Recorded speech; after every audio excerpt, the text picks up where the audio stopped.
that the rule about voting is tied to the control. So, totoo, 13 ang kailangan para mapalitan ng SP. Pero ang magpapatawag po ng hearings ay yung chairperson.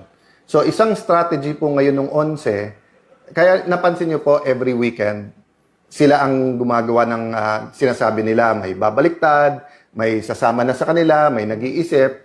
Alam nyo po, ang kudeta, ang isang essential element po dyan ay stealth o kaya yung tahimik, ibubulaga ka, magugulat ka. Di ba?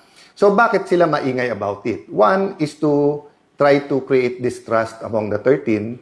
Secondly is to create pressure. And number 3, bakit nila pinipredict? May huhulihin dyan, may arrestuhin, ganyan. Okay. Because may mga kakampi sila sa kabinete. That's very clear, no? So, my point is this, no? One of their intent is to not allow the electronic or teleconferencing or any kind of online voting para pag sila majority sa floor, aagawin nila yung mga committee. At pag naagaw yung mga committee, sila na naman magdidikta ngayon kung anong pwede i-hearing o hindi. Nakita nyo po na inaalok namin ng committee, they can read their members anytime.